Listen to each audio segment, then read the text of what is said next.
Johnny, what do you think? You got kicked out of your campsite? Yeah, speak up. Yeah. You should have saw that coming though, right? Yeah. Yeah. So what are you gonna do now? You gonna camp out with me? Probably. Wherever we put the highest spot at.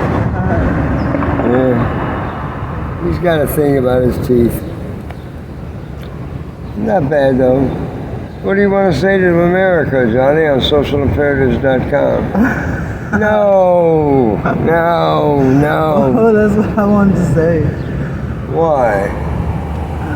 Are you mad about being homeless? No. No.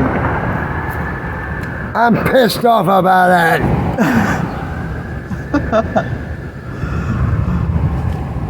Well, we're recording. Is there anything you want to tell anyone? You want to say, nice breeze we got this morning. Yeah, that's pretty good. It's going to be 107 today. Any thoughts about that?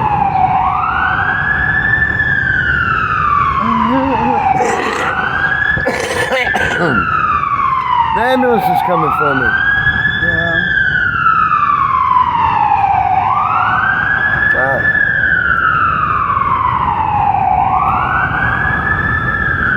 So you want a cigarette? Yeah, I gave you some cigarettes. I prefer Lucky Strike red shorts. Others may prefer gold, short golds, or hunters, reds or golds. I prefer Lucky Strike reds. Good cigarettes, and they're still under $6. You know, Marlboros and Newports, man, they're up to $10 now. A lot of money if you don't have no money, huh?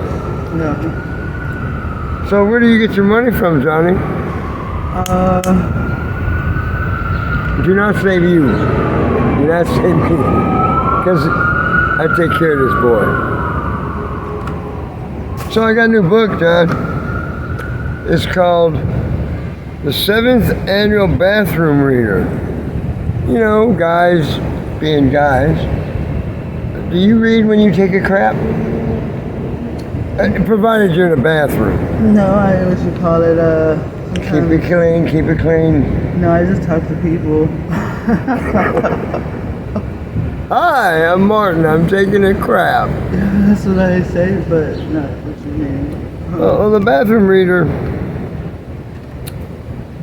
it's got all kinds of stuff in it. 7th Annual Bathroom Reader.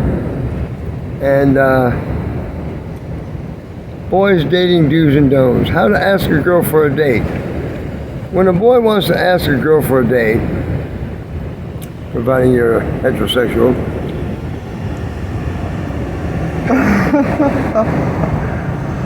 when a boy wants to ask a girl for a date, there are several rules to follow and pitfalls to avoid. First of all, he invites her specifically for a particular occasion, giving her the time, the place, and the nature of the affair. He says, for example, may I take you to the game in the hometown gym at 2 next Saturday afternoon? Knowing all the relevant facts, she has a basis upon which to refuse or accept. In the second place, he is friendly and acts as though he really wants her to accept his invitation. He looks at her with a smile while he waits for her reply. If she accepts, he seems pleased and arranges definitely for the time at which he will call for her. If she refuses, he says that he is sorry and suggests that perhaps another time she would go with him. Yeah, well, if she says yes, she likes you, right? There's some attraction there, right? So if a boy asks you out, Johnny, is that correct? Would you, if you like, there's some attraction there, and he says, hey, Johnny, let's go to Oil Can Harry's tonight. Have a few drinks, something to eat, maybe dance. Would you go? Probably not. Why not? Some shitty looking and Self-esteem issues. Well, don't you think that if someone's asking you out, that kind of means they think you're worthy of hanging out with, chilling with, dating maybe? Okay, so here's how not to ask somebody out. Boy finds that the girls do not like the indirect approach that starts, "What are you doing next Friday night?" That puts the girl on a spot. Boys should not act as though they expect to be refused, as Amos does when he says, "I don't suppose you'd like to go on a date with me, would you?" This can make the girl feel uncomfortable and is a mark of the boy's feeling of insecurity too. Girls do not like to be asked for dates at the last minute.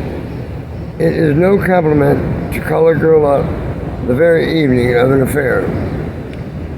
Unless she just broke up with someone, huh? Maybe. On the rebound. She's horny.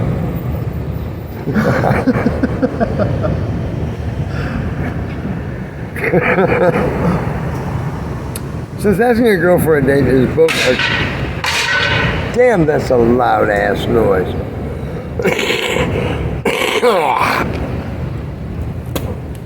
Excuse me, I smoke way too much. Cigarettes, that's it. I'm an ex-user. Been 7 days now. Are you proud of me? I'm proud of me too. Since asking a girl for a date is both a compliment and an invitation, a boy needs have no fear of using the simplest, most direct approach he can muster. Write her a note. You might be surprised to know how eager the girl has been to hear the words he is struggling to say. Looney laws. Believe it or not, these laws are real. He's got his own thing going on. In Las Vegas, Nevada, it's against the law to pawn your dentures. Would you want to put my dentures in your mouth? Let's say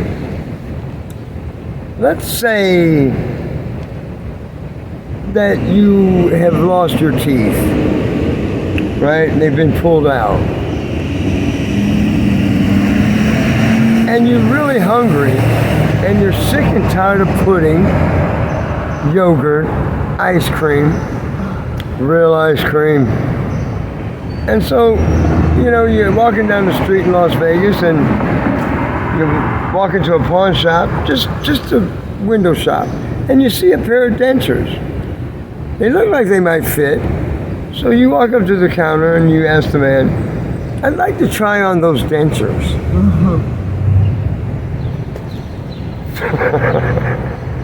I get why it's illegal.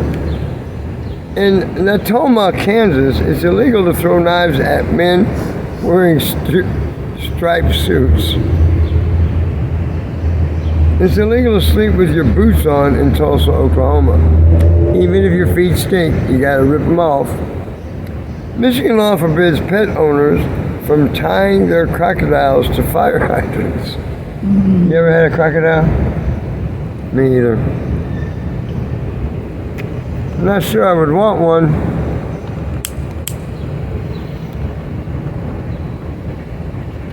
Did you ever want a crocodile as a pet? Maybe. Maybe? Well, if you had one in Michigan, you couldn't tie it to a hydrant.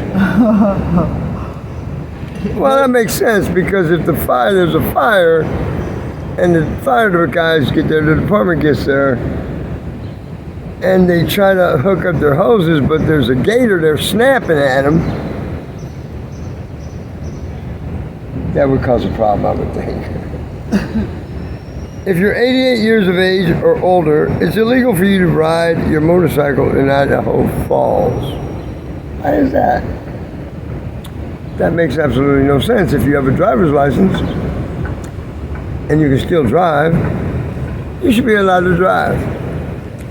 A go-kart if you want. It's against the law in Tecumseh, Alabama, to have more than 8 rabbits per city block. So if you live on a plot of land that's 10 city blocks, it's okay to have 70.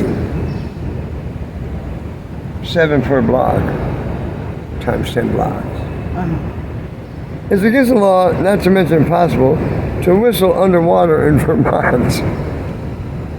You ever tried to whistle underwater? I think it's impossible. In Alabama, it's illegal to play dominoes on Sunday. I'm not sure why. You can drink on Sunday, but you can't play dominoes. You get drunk as shit, but you can't play dominoes. Maybe God don't know how to play dominoes and he's, I don't know. It's illegal to eat snakes in Kansas. In Barber, North Carolina, it's illegal for a cat to fight a dog. I'll say that again. In Barber, North Carolina, it's illegal for a cat to fight a dog. My question would be, who's going to arrest the fucking cat? Or the fucking dog? And who gets the ticket? It's illegal to sleep with chickens in Clawson City, Missouri. Blah. It's illegal to sleep with chickens. Who the hell sleeps with a chicken? Anywhere. But in Clawson City, Michigan, you cannot. It's forbidden. It's against the law to sleep with a chicken. How you guys doing? Good. Happy Juneteenth. The law prohibits barbers in Omaha, Nebraska from shaving the hair of their customers. So if you're ever in Omaha and you want to manscape, you better do it on your own, because your barber could go to jail. My goodness, I had no idea. And there goes the show off. Even it's a nice car, but even if I could afford it, give me a Ford Mustang. Give me the Mustang that Steve McQueen drove. A man's man, by the way. Social Imperatives loves Steve McQueen. He was a man's man, the Great Escape. Wanted Dead or Alive. Great TV show from the 60s. In California, it's illegal to hunt whale from your automobile.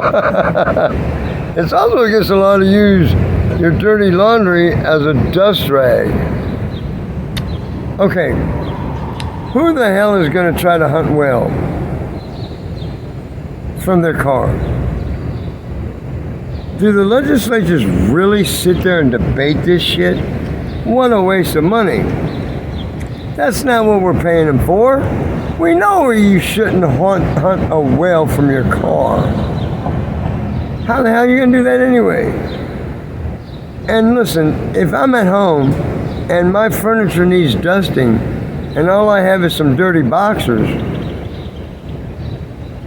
I'm going to dust with my dirty boxers. In St. Louis, Missouri, it's illegal to work for you to drink beer out of a bucket while you're sitting on a curb.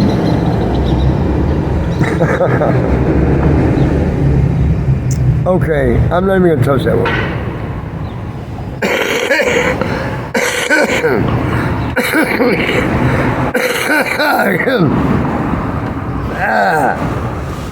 In Cotton Valley, Louisiana, it's illegal for cows and horses to sleep in a bakery.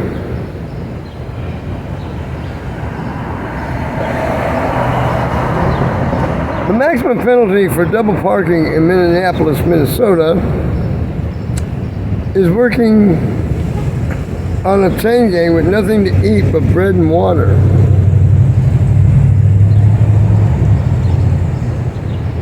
I don't know. I don't make this up. It's the bathroom reader. Useless facts for people who are constipated. I don't know. A food is born. Sure, you've eaten the foods, but at the Bathroom Reader Institute, we know you can't really enjoy them unless you know their origins too. Check cereals. When William Danforth was a child, the mother of a classmate bought a bolt of gingham cloth and made checkered pants, shirts, and dresses for every member of the family. The odd clothing made such an impression that town folks were still talking about it decades later. That's why, when he wanted a distinctive trademark for his Ralston Purina products, Danforth adopted a checkerboard pattern. He became so obsessed with it that he wore red check ties, jackets, and socks to work, and even changed the company's name to Checkerboard Square. Then, in 1937, he commissioned a checkerboard breakfast cereal. Wheat checks, rice checks followed in 1950. Corn checks in 58 and bran checks in 87. Now you know how we got the Chex Mix. I always wondered. Johnny left. He didn't leave. He's just sitting down. Tired. It's hard work getting kicked out of a campsite when you're homeless. You got to pack up everything. The cops are breathing down your neck. Hurry up. Let's go. I said let's go. Kool-Aid. Edwin E. Perkins, a prodigious entrepreneur of the 1920s, was the president of a company called Honor Maid that sold more than 125 different household products, including spices, food flavorings, toiletry. Do that again here.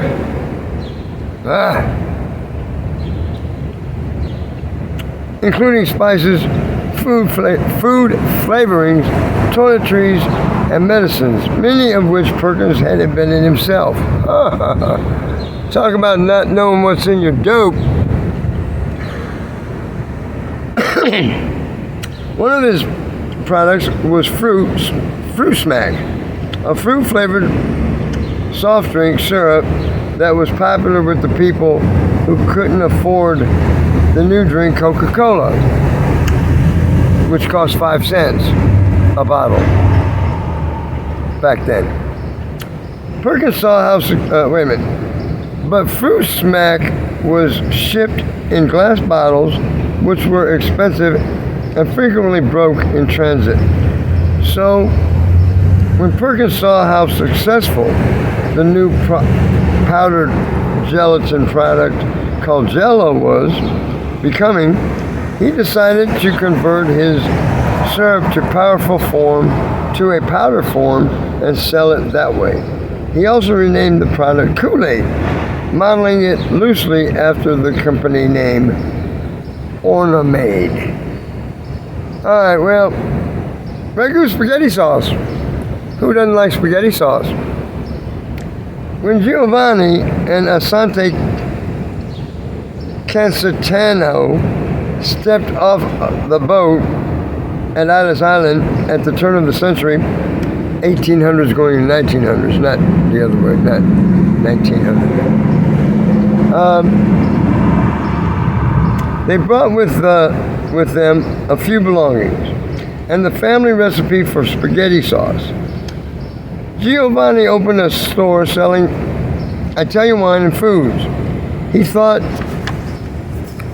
he might be able to make a little extra money selling the family's spaghetti sauce as well. So in 1937, he put some sauce in mason jars and stocked his shelves with it. He never bothered to name it. He just called it ragu, the Italian word for sauce.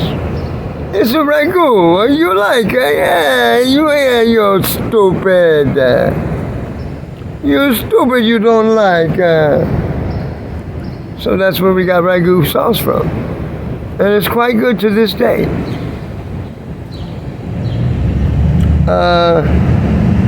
Hawaiian Punch. Hawaiian Punch was not invented in Hawaii, writes Vince Stephen in Can You Trust a Tomato in January? Nor was it invented by Hawaiians.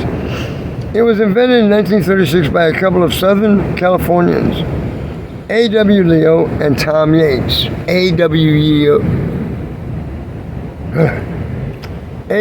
Leo and Tom Yates created Hawaiian Punch in California. It actually began as a soda fountain syrup mixed with water. It was a drink, but it could also be used as an ice cream topping. By 1944, department stores were selling it in the gourmet food sections. So Leo began bottling it for consumers, for us, people who buy shit at the supermarket.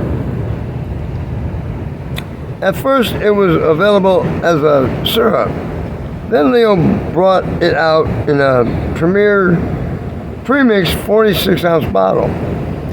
It owes a large part of its national popularity to its late 50s TV commercials with the guy in a Hawaiian shirt offering a friend a Hawaiian Punch and giving him a sock in the puss. They used to call the guy's face a puss. Why the sore puss, guy? What's the matter? I guess I beat it up too hard. I don't know. Anyway, that's it for today on Social Imperatives. Did you know? I'm Martin. Quite the jackass at times, but I'm drug-free. Day 7. See ya.